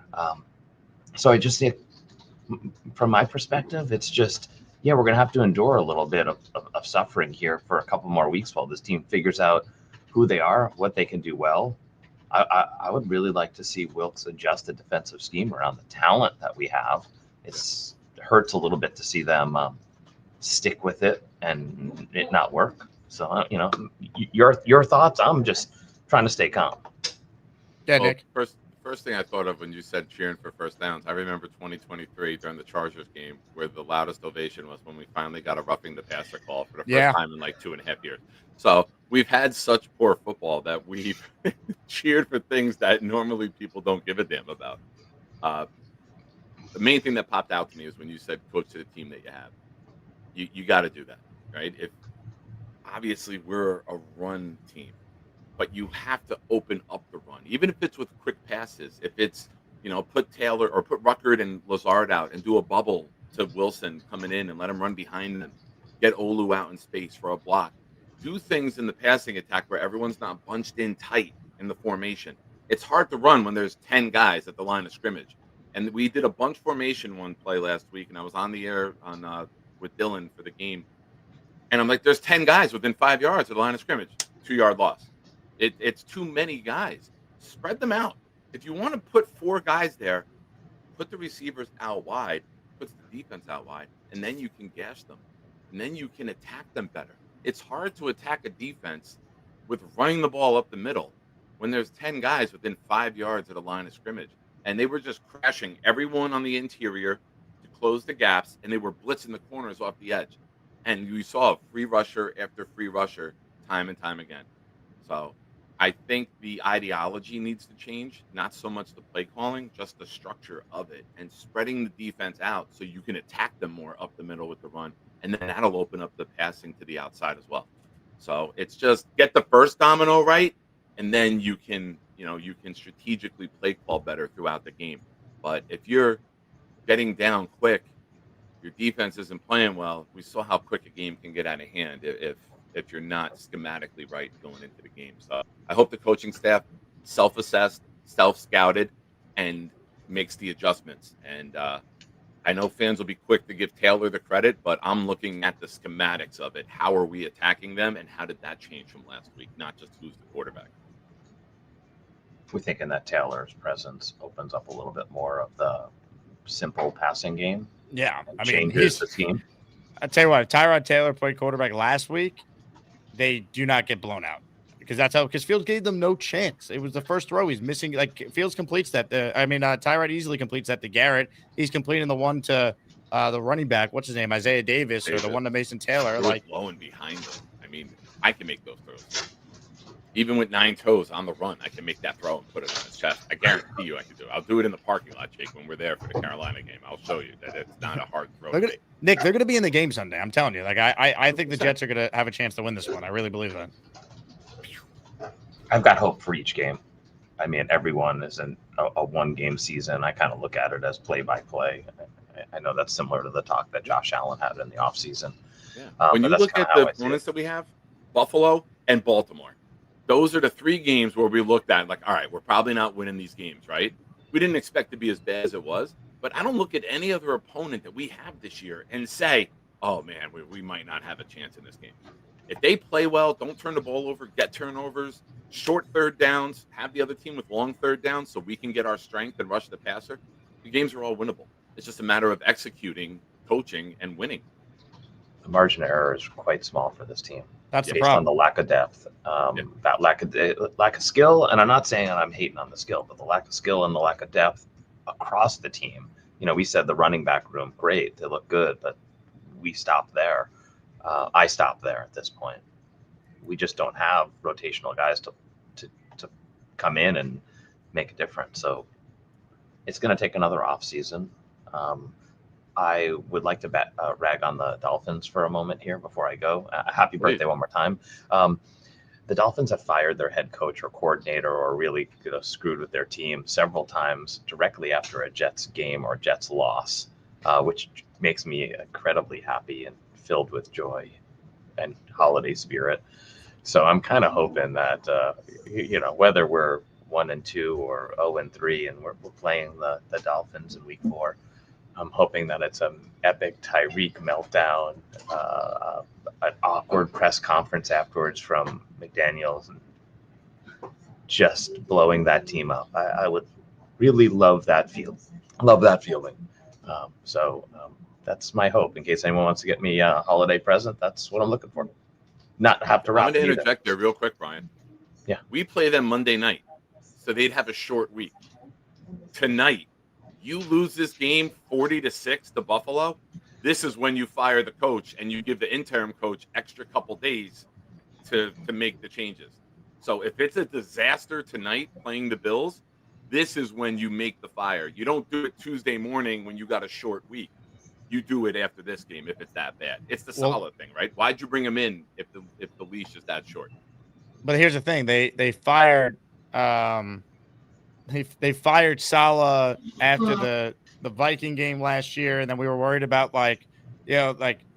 okay, how quickly can Ulbrich get assimilated to it? You are right, Nick. If they are going to fire McDaniel, it would make more sense to do it after tonight. But you can't expect the Dolphins on the road to go and beat the Bills, can you? I mean, I guess if they get embarrassed, maybe they would do it. And you're not confident, and you could see that the team is being lost already. Tyreek Hill looks like he's just there going through the motions, collecting a check. Tua doesn't look good. If McDaniel's ship has sailed and he's losing the locker room and losing the team, last year Saleh lost the ownership before he lost the team, right? Woody was out. Woody was embarrassed. Woody made the change. But if you're losing the locker room, you have to make a move as an organization. It doesn't matter what time it is, when it is. You cannot lose the players. So an embarrassment of two embarrassing losses. They lost 33-8 to the Colts in the opener. They lost to a bad Patriots team at home. You get your doors blown off tonight in Buffalo, which I think everybody expects. I would move the line to minus 20.5 and just take the money. And you might have to make that move because you're going to see a team that's probably giving up on the coach. Body language will speak volumes tonight on TV about the Dolphins and where they're at as an organization. We're going to say, Coach, great call, my friend. I am fascinated by that game because for everything you just said, but that's such a big number this early in the year. And the Dolphins, they still do have talent, so we'll see. We will see. Big Fella wants to know, did I ever get in contact with JJ for the signed Fields jersey? Not only did I get in contact with him, Big Fella, it has already been sent out. It might be arriving later today for JJ, Mr. Justin Fields in the Ring of Honor. That JJ. David, gifting 5 memberships. Our resident Lions fan who's always supporting my show, Nick shows, all the great Jet shows out there. Thank you, David D6. You are in our raffle for 5. Appreciate your contributions. If you win, David, I'll send you a Lions jersey. All right. So there you go. So you got a reason to still be involved in these raffles. On that note, let's get to a couple remaining calls. Last chance here. We'll spin the wheel. I'd be remiss if I didn't thank a few people who have Venmo'd me. Nice little tip for the birthday. Thank you to Cooper. Thank you to Big Country. And thank you to our guy, Damien, who hit me up this morning with a very generous Venmo. Appreciate the 3 of you guys. Jake Asman on Venmo for your support. Carlos the Barber. Doesn't appear like he's calling from the barbershop, though, this time. What's up, Carlos? What's going on, fellas? What's up, buddy? How was that haircut? How did the Eagle fan? Did you give him a good fade? It looked like it was coming along nicely. Yeah, I faded him up nice, man. I just hate the fact that he represents the wrong green. But, So listen, I am by no means in competition with Bobby Midnight. He's in a league of his own, but I just had to do this. Happy birthday. Happy birthday. Happy birthday. Happy birthday to you. Happy birthday, buddy. Thank you, Carlos. Also, Carlos the singer. Voice of an angel. I was like Fergie and Jesus. Well done. Y'all be good, fellas. Jets. Carlos, appreciate it, man. Let's get a win. Now, what a Jake, talent. as your friend, sometimes friends share advice on life with one another. I would immediately close down your Venmo account because if Charles Gorman catches word of this, you will have requests coming in. So I wouldn't be saying I've received Venmos because Gorman's going to be like, "Ooh, my family needs a new car." Bloop, bloop. Wow, speak of the devil, Charles Gorman just requested $50 for Applebee's and a fun night out. Unbelievable. All right, Gorman. Chris B is predicting Tyrod to be 17-25, 210 passing yards, and 2 touchdowns. I'd sign for that. That's a solid line. Leave that. You screenshotting it? Oh, yeah. I took a picture of that one. All right. Chris. Big prediction. Love that. I'll take that. That's a win. That line is a win. It could be a win. Could be. Depends on the defense. Fields had a great line in week 1. They lost. Trying to get the people excited here, Jake. Stop I know. shitting on my parade. Beastbreaker is in the chat, and don't worry, Beast. Bobby Beasley says, "Jake, I'm free to bring me to Tampa or New York. If Beast doesn't want the spot, I'll take it." Beasley, we know you're a fraud, Beasley. We're Team Beast around here. Beast writes, Bobby Beasley's a fraud. Thank you, Beast. Curly says, "Imagine the Jets winning." Well, Curly, they are not going to go 0-17, so there will be a win. It's just a matter of when. Wins, plural. There'll be plenty of wins. If they do go 0-17, Aaron Glenn will be fired. We're good. But that will not happen. Yeah, we're good. I refuse to believe that will happen. Hey, quick Can't reminder. wait for after the bye. Cleveland at home, New England on Thursday night. You win those 2 games, you'll be back above 500. We'll be fine. You got Carolina, you got Cincinnati without Burrow, then you got the bye week, then you got Cleveland, then you got New England. You're that confident they're going to win these games? 100%. So I am not, but I hope you're right. Get on board. Beast is eating buffalo chicken. If you're curious, sounds like you were. Used that last week. Yeah, eating buffalo last week. Yeah, instead we let Pulled them down a little bit. Let them destroy us. This This show's available. Yeah, this show's available as a podcast. Just a heads up for those of you who consume the show every day and want to take it on the go. If you don't have the YouTube app handy, or you just want it on either Apple or Spotify. Few calls left. Last chance to get in our Santonio Holmes signed jersey raffle. We'll do another giveaway on the second show today with Dylan Terriman at 4:30. Let's say a little Rob, who's next today. What's up, Rob? What's going on, guys? I am just driving on lunch break, but I just had a quick question for you. I've been thinking about it a little bit more recently, and this is not me giving up on the season whatsoever, just a thought in my head, and I'd be curious to know what you guys thought. Just let's say that the Justin Fields situation doesn't work out like we think it possibly can. What's the next best step for the organization? Is it looking to draft a quarterback? Or, with our track record, the way we've really struggled to develop young quarterbacks, is it looking for a guy like maybe a Trevor Lawrence or somebody who's going to get let up next year to kind of restart with this, similar how the Lions did with Jared Goff? That's all I got. That's my quick question. Happy birthday, Jake. Big fan of the program. And, thanks for having me on. Rob, couple things. One, tremendous flow. Love the hair. 2, have you called before? I don't recognize the face right away. I called a while ago, and I work in sales, so I appreciate the compliment on my flow. I love it. We'll call again, man. Zach Great call. Wilson-ish. Yeah, that's impressive, man. That's Zach Wilson there, right there. No, don't give him Zach Wilson. How about Justin Herbert? Give him a good quarterback. All right. That works. I love it, Rob. You're the man. Good call. Look, I think it's a tough question to evaluate now because we don't know where the Jets are picking. We don't know what the feel is on this quarterback class. Are there going to be a bunch of guys going in round 1? We thought there would be going into the year, but I think other than maybe like Lenoris Sellers, no one has really that's my guy. Differentiated themselves. Maybe the guy. Oklahoma quarterback now, people seem to like him. Mateer, Mateer, Mateer. Nussmeier is still probably going to go high, but he hasn't been that impressive watching LSU so far. So we'll see. And I think to his point, let's say Dak or Trevor Lawrence or someone like that is I think the Jets would inquire. For sure, because Glenn's coming from Detroit, and then they saw what they did with Jared Goff, and they did the reclamation project with him. So I think it's a wait and see. I think they're open to both. I think it's more likely right now, if I'm going to guess, they're drafting a quarterback in round 1, though. Yeah, we're taking a quarterback, and the options are: do we stay where we are and pick? Do we go all in and trade up? Do we do what Baltimore did and what the Giants did? Do we trade up into the back end of round 1 to get one where you get that 5th-year option? Or do we take a mid-round guy? So I am 100% in on Sellers because Sellers' skill set matches Justin Fields' skill set. So you don't have to change your system. I'm a Sellers guy. I think Sellers is the guy to bring in here, and you don't have to coach it differently. You don't have to teach it differently. And if Fields isn't the guy, maybe you keep Taylor. If Taylor plays well, you let Taylor start next year for a few games, and when Sellers is ready, you bring him in. But that's way down the road, but watching Sellers' skill set, he's my guy out of these quarterbacks that I think would be a great fit for the Jets.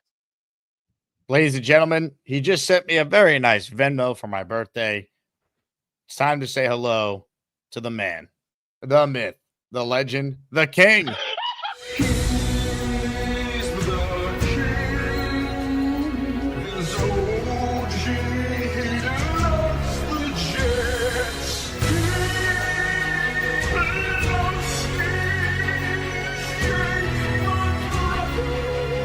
He's the king. Jake, my brother, Jake, my brother, Nick Shine, my brother, Nick Shine, my brother. What's I up, buddy? just want to give a warm welcome, happy birthday to the man, the myth, the legend, Jake freaking Asman. Boy, I love you, Jake, man. I want to, hey, man, happy birthday to you, many more to you, my brother. Even though this season is shit, uh, you have been a therapist to us all, and we love you, my brother. Like you came from any of our mother's womb. You feel me? Let me just say this, man, about these damn Jets, man. Um, I'm very discouraged, but it's sweet too. And you know, at the end of the day, man, you just gotta roll with the punches. As Jets fans, we always gotta roll with the punches. But I just really want to see this team take a turn for the better, man, because I, I, I I just can't endure more and more bullshit losing, man. I can't do it, man. It's just a disheartening feeling, man. But let me just say this, man. The Jets really gotta pull some shit out their ass, man. I really don't know what they can do. Justin Fields is hurt. Tyrod Taylor, we know what he is. Shit, we knew what Justin Fields was when we got him. Okay, me and you both knew what he was, Jake. A game manager that could run. But I'm praying for the brother. I really hope he come out of concussion protocol healthy. But man, this season, man, it can't just be our star players. It got to be another player that steps up and makes that turn for the better, man. And it has to be on the defensive side of the ball because I really didn't know we had these many holes on the defensive side of the ball. Okay, I thought we could sustain and at least hold teams to 17 to 20 points. But it seems like we got a leak in our defense that we really need to patch up, man. So I'm discouraged, but it's only we going into week 3, so you know I'm just oh man, it's gonna be a rough season. It really is, but you know it's always about the Jets, and it's forever gonna be about the Jets, man. Shout out to all the ads maniacs. Jake, my brother, have a happy birthday, my brother. I love you, dog, and you already know, baby. Let's go. Love it, Lowski. Well, look, it could be a long season, but we're not there yet. They could win Sunday. And if they win Sunday, many people are going to say they're going to outbeat the Dolphins. Here we go. I've seen it. That first win. I remember they were so bad at the beginning of Saleh and Zach Wilson in year 1. They started 0-3, but then they beat the Titans. And there were Jet fans saying, here we go. Now it's all going to turn. Like Zach figured it out. And then they obviously proceeded to be terrible. I think they lost to the Falcons the next week in London. But my point is, it ain't over just yet. So let's give them a chance on Sunday and see. I do think it's going to be a close game. Like I'm not going to tell you my score prediction yet, but I think the Jets are going to be very competitive in this game. I would take the points right now. I liked it better when it was at 7, but 6.5. I think the Jets are in the game. I do. I don't think Todd Bowles on a short week and the injuries the Bucs have is scary enough for me to think they're going to get blown out. I think Tyrod's a professional. They'll be in the game. Yeah. I think you're going to see a quick, like I said earlier, you're going to see a quick passing attack. You're going to see some under center play actions. You're going to see some maybe clear outs to let Tyrod get some yardage up the middle running, maybe some quarterback draws. He's mobile, so you don't have to change your playbook completely. I think you can be more advanced with your passing attack with a veteran like Taylor in there, and move the chains 10 yards at a clip. Take shots downfield when you can. We know Taylor will take a shot downfield. Earlier you mentioned Arian Smith. It might be an opportunity to you get that run game going early. You got to take a shot, man. You got to back the safeties off. You can't have the linebackers playing downhill the whole day. You can't have 7 in the box run blitzing because we're not throwing the ball downfield. You got to counter what they do, and you got to capitalize on it. So I'm looking to see maybe a quick pass to Garrett on a slant where he can catch and go, and he cooks the corner. We got to do something to open up the passing attack, which will back them off in the run game. Ladies and gentlemen, it is almost raffle time. But first, a quick comment I wanted to address from Calzone. What local channel is broadcasting the Jets-Bucs game? It's a Fox game. Jets on Fox for the first time. It's Kenny Albert and former Jet Rookie of the Year. I actually had his jersey back in the day. Jonathan Vilma on the call with friend of the show, Megan O'Leary, who does a lot of stuff for the UFC and also does stuff, of course, for Fox. So Jets on Fox for the first time, taking on the Tampa Bay Bucs. Ralphie rocks with a super chat here, getting himself into that raffle coming up. We needed to stop talking the talk and start playing hard-nosed football. Happy birthday, Jake. See you in Tampa. Ralphie, they'll be playing that hard-nosed football for us in person on Sunday, I believe. Ralphie rocks. At least I think it's going to be an ultra-close game. On that note, here's what we're going to do. We're getting ready to spin the wheel of champions, but a man who was on vacation for all but one day called into the show earlier, and he's called back in, wants to update us on God knows what. You can't win! Bullshit! Just finished some chicken. That was some damn good buffalo chicken. Don't worry, because I forgot to tell you, Tuesday night I was in a lot of pain. I had to put 2 lidocaine patches on my ribs and an ice pack because I was in a lot of pain. Where's this pain coming from, Beast? Did you fart too hard? No, it was like a pancreas attack. Not a good sign. Not good. Like a panic attack? I went to the doctor. I already was told high blood pressure and certain people that you do not need in your life. I'm like, yeah, I know. I already told the doctors that they already got my situation figured out, and they already explained to me that I think it's best that you take it easy for a little while and lay low for a little while. Like I think I would do what's best is just lay low for a little while. Can't have that high blood pressure. It's dangerous, and especially people my age. No, it's dangerous. Well, have you thought about eating healthier as well, Beast? Hey, let me just give you a little example. Someone got me some Chinese. Rice with some chicken. So I'm like, okay, we'll give that a go. So, had some, okay. But I don't like that beef chop suey stuff. No, just can't eat it anymore. It doesn't have a ring to it. But I am gonna be in Tampa, but in spirit. Okay. Don't So worry. Beast, will your Peter Griffin chin be there as well? I don't watch that other stuff. Let me run the cartoons I watch. I watch Star Wars droids, Ewoks, and the old school stuff. I'm old school. I come from the old school. I live for the old school. I'm gonna die with the old school. When I go in my grave, someone's gonna have part of that, and I'm either gonna give it to either one of you guys or gonna deserve it. Can you say, hey, Lois? What happened? Can you say, hey, Lois? Hey, Lois! Or should I say, hey, Lucy, I'm home! Oh, there we go. The MP3 player. That's from the great I Love Lucy, or should I just do hello there, Wilbur? Hello, Ed. How are you? I'm fine, Wilbur. Say, Wilbur, you wanna help me get some hay from the feed market today? Sure thing, Ed. Let's go. All right, now let's get my saddle. Let's get out of here. Now, let's get down to the main event. Time to spin the wheel of champions!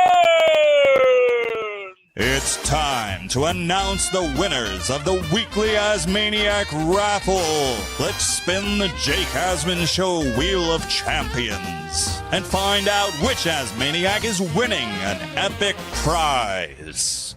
Oh, yeah, Beast. It is, in fact, time.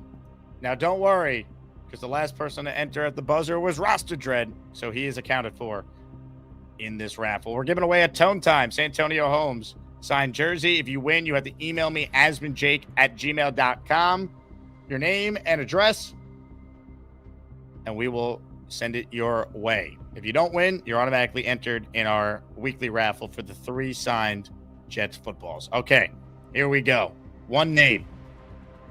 The wheel will determine who takes home eternal glory in the form of a Tone Time jersey. Here we go. The winner is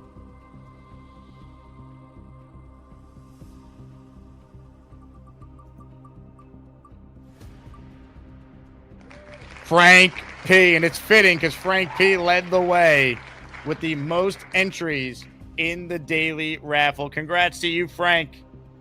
I already have your address, so I can get that sent out to you later today. On that note, let's give Frank P. his proper Jet chant. Oh, yeah. Nick Shine, thank you as always for your time. Plug the Nick Shine Show channel and why people need to subscribe. Yeah, I just dropped the link in the chat. Logical, rational takes, breakdowns, assessments of the game. I try to keep things very even keel in life. Ups and downs happen, but how I approach it is I try to always look for logic in every situation. So we have a lot of fun on the channel as well, as you guys see here, a lot of ball busting too. So I just dropped the link in the chat. If you would be so kind, come on over, subscribe. I do daily shows sometimes at 12:30 after Jake, and then I work 2:30 to 11, sometimes at night, 11:30 p.m. for the late night crowd. But the marquee show is Sunday night in prime time, Shine Time in prime time, 8 o'clock. So be so kind. Go subscribe. Appreciate you guys. Jake, have a great day. Chat, you guys were absolutely awesome today. Tremendous. And we'll talk soon, pal. Love it. Thank you to Nick Shine for coming on. And once again, thank you to everyone for the birthday wishes, whether you're watching live or after the fact. Truly appreciate it. Man, 30 years old. I'm old. Stinks. It's been a good run. Maybe the Jets will win Sunday. They won last year around this time, and that's what I'm manifesting for Sunday in Tampa. No better place to be, though, right? Spending it with a bunch of Asmaniacs watching our crummy football team.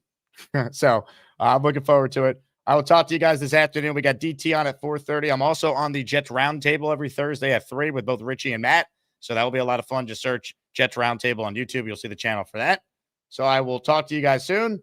If you haven't, hit the like button, subscribe to the channel, and make sure you guys join the Patreon, man. I'm telling you, that's the best place to be. Getting access to the Discord. That's the best perk of the Patreon membership, and it helps support the show. So allow me to do this year-round now. Been full-time on YouTube for 2 years already, which is hard to believe. You guys are the best. JETS, Jets, Jets, Jets. In honor of having a birthday back-to-back with this man, I leave you with this. Go Jets.